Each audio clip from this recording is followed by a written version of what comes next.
আজকের ভিডিওতে থাকছে তারাপীঠে আমাদের পুজো দেওয়ার অভিজ্ঞতার কথা এবং তারাপীঠে গেলে তোমরা কোথায় থাকতে পারো এবং কী কী খাবার ট্রাই করতে পারো সমস্ত ডিটেলস থাকছে এই ভিডিওতে। তো চলো শুরু করা যাক।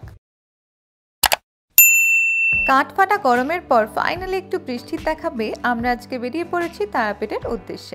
আমাদের ট্রেন রয়েছে হাওড়া থেকে 8:55 আর আমরা নামবো রামপুরহাট জাংশন। আমাদের ট্রেনের নাম ছিল কুলিক এক্সপ্রেস, ভাড়া পড়েছিল 100 টাকা মাত্র, নন এসি স্লিপার ক্লাস। ট্রেনে উঠলেই আমার একটু খিদে পায়। প্রথমেই শুরু করলাম কফি দিয়ে।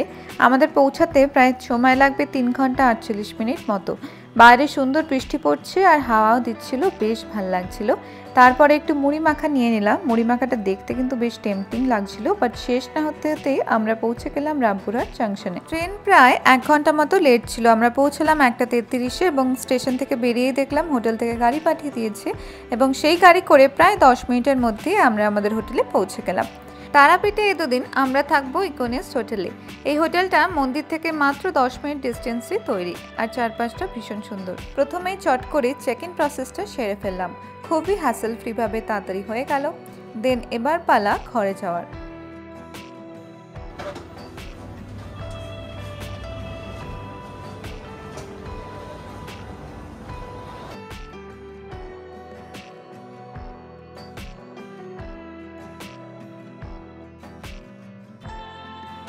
এতটা রাস্তা জার্নি করে পুরো একদম টায়ার্ড হয়ে গেছি। চলো জলদি করে রুম টুরটা দেখে নিই। ঢুকেই আমাদের এখানে একটা সুন্দর লং লেন্থ মিরর রয়েছে।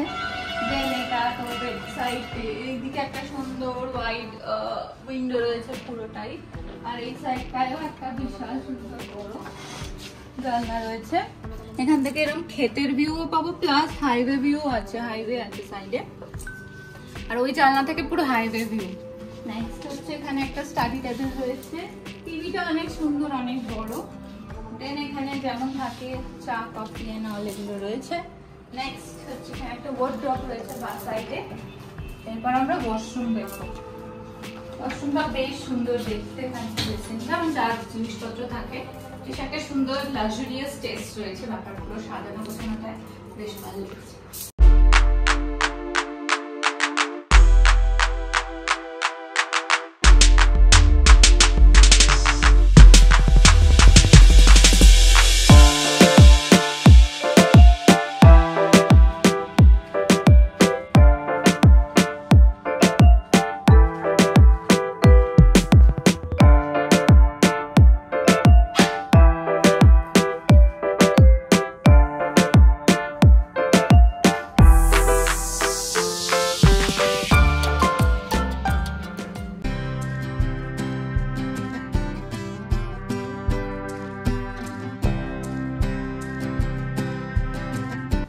ফাইনালি আমরা রেস্টুরেন্টে বসে রয়েছি হোটেল ইকোনেস্ট তারাপীঠের। আর তারাপীঠের আসা মানেই তো তারামায়ের দর্শন তো হবে, সব কিছুই দেখাবো আমরা। আজকে সবে এসছি, আজকের দিনটা একটু রিল্যাক্স, কালকে পুজো দেওয়া, তারপরের দিন বাড়ি। আপাতত লাঞ্চ আসছে, লাঞ্চ করবো জমিয়ে।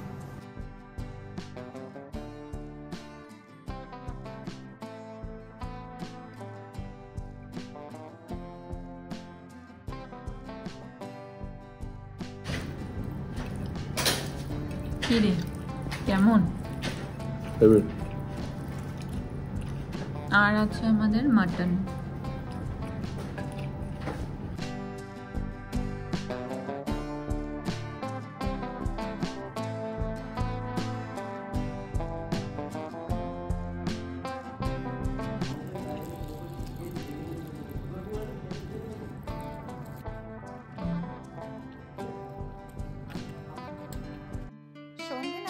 ভাবলাম কিছুটা সময় পুলের ধারে কাটানোই যায়, চলো ওদের একটু পুল সাইডটা ঘুরে দেখা যাক। বেশ সুন্দর হাওয়া দিচ্ছিল, আজকের ওয়েদারটা বেশ ভালো। পাশে ওদের রয়েছে একটা ভীষণ সুন্দর বড় লন এরিয়া, কাল সকাল হলে আরেকবার তোমাদের সাথে শেয়ার করব। পুলটাও বেশ বড় রয়েছে, কিডস পুল রয়েছে এবং নর্মাল আমাদের জন্য পুলও রয়েছে। আর পুলের পাশেই রয়েছে এরকম সুন্দর অনেকগুলো চেয়ার টেবিল পাতা। এই সময়টা এই জায়গাটায় সন্ধ্যেবেলা তোমরা সুন্দর সময় কাটাতে পারবে। এখন কি করবে? এখন একটু পুলে নামবো, তার আগে একটু খাওয়া দাওয়া হবে, তারপর একটু পুলে নামবো। পুলের সাইডে বসে একটু মকটেল স্ন্যাক্স খাবো, তারপর একটু সাঁতার কাটার ইচ্ছা আছে। জানি না, ঠান্ডা ঠান্ডা হাওয়া। আচ্ছা ওয়েদারটা কিন্তু ভালো, বৃষ্টি পড়ছে না বাট ঠান্ডা আছে ওয়েদার, সুন্দর লাগছে বেশ। আমরা ট্রাই করে ফেললাম স্ন্যাক্সে একটা পনির আইটেম এবং একটা চিকেন আইটেম, দুটোই খেতে বেশ ভালো ছিল।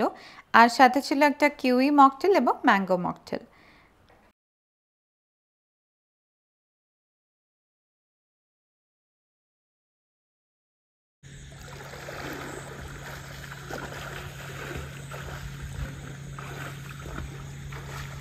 ঘরে এসে ফ্রেশ হয়ে ডিনার সেরে ফেললাম, কাল ভোরে পুজো আছে। রাতের বেলা আমরা ট্রাই করেছি বিভিন্ন রকমের চাইনিজ আইটেম, খেতে কিন্তু বেশ ভালো ছিল। এখন ভোর প্রায় 5টা বাজে। সকাল সকাল আমাদের রেডি হয়ে প্রায় 6টার মধ্যে মন্দিরে পৌঁছাতে হবে। যেতে টাইম লাগবে 10 মিনিট, তাই জলদি জলদি একেবারে রেডি হয়ে গেলাম পুজো দেওয়ার জন্য। আমাদের যিনি পান্ডা ছিলেন তার নাম্বার আমি সামনে মেনশন করে দিচ্ছি, উনি আমাদের জন্য টোটো পাঠিয়ে দিয়েছিলেন এবং ভীষণ সুন্দর চারিপাশে ক্ষেত পেরিয়ে আমরা পৌঁছাবো মন্দিরের উদ্দেশ্যে। এটা হচ্ছে তারাপীঠের মেন গেট, ভীষণ সুন্দর করে মায়ের মূর্তি এখানে আঁকা। পৌঁছে গেছি আমরা মন্দিরে, এবার পালা পুজো দেওয়ার।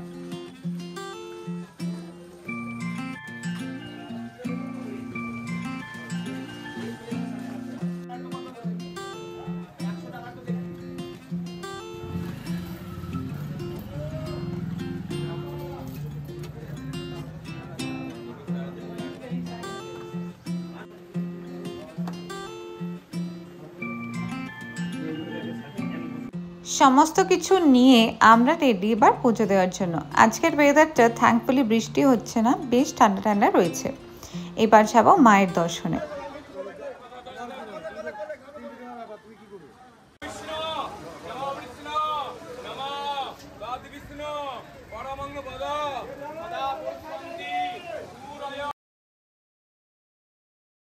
কেমন লাগলো পুজো? খুব ভালো লাগলো। বাপ্পাদা খুব ভালোভাবে পুজো দিয়ে মানে দেওয়া করিয়েছে আমাদের, একদম ঠাকুরের পায়ে ফুল দিয়েছি ডিরেক্ট, খুব সুন্দর মজা লেগেছে। তোমরা ক্লিপ দেখলেই বুঝতে পারবে। একদম। চলো এবার হচ্ছে যাবো ডালা ঠালা সংগ্রহ। চল। পুজো সেরে আমরা প্রায় 7:30টার মধ্যেই হোটেলে পৌঁছে যাই। এরপর একটু চট করে ব্রেকফাস্ট করে নেব।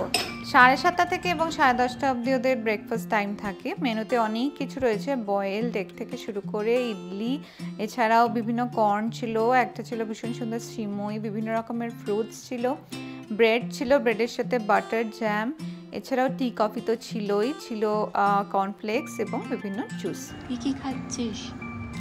ইডলি, সাম্বার। আর এটা কি? কর্নফ্লেক্স। আমি বাবা বাঙালি মানুষ, লুচি, তরকারি আর সিমই খাবো। ভীষণ সুন্দর একটা ব্রেকফাস্ট তো সেরে ফেললাম। এবার চলো তোমাদের সাথে একটু প্রপার্টিটা ঘুরিয়ে দেখাই। ওপর থেকে একটা ভীষণ সুন্দর প্যানোরামিক ভিউ দেখা যাচ্ছে, চারিদিকে রয়েছে ক্ষেত, তারই মাঝে হোটেলে রয়েছে সুইমিং পুল এরিয়াটা এবং তারই পাশে রয়েছে ভীষণ বড় একটা সুন্দর লন এরিয়া। এখানে একটা বড় সড়ো পার্কিং লট তোমরা পেয়ে যাবে, গাড়ি নিয়ে এলে কিন্তু গাড়িটা এখানে সুন্দরভাবে পার্ক করে নিতে পারবে।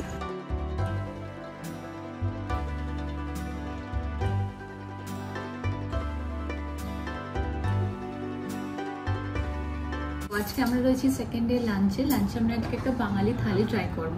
থালিটার প্রাইস রয়েছে 399। তো চলো দেখে নিই কী কী রয়েছে।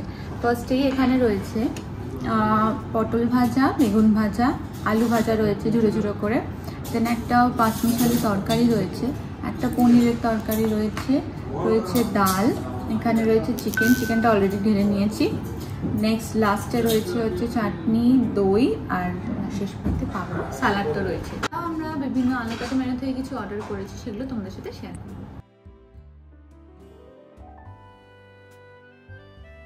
প্রথমে ডাল দিয়ে আলু ভাজা,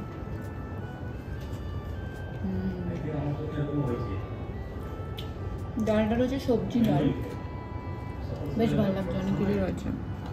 আচ্ছা, পটল ভাজা আর বেগুন ভাজার মধ্যে কোনটা তোমাদের ফেভারিট কমেন্ট করে জানাও। আমার কিন্তু পটল ভাজা, বেগুন ভাজা খুব একটা ভালো খাই না।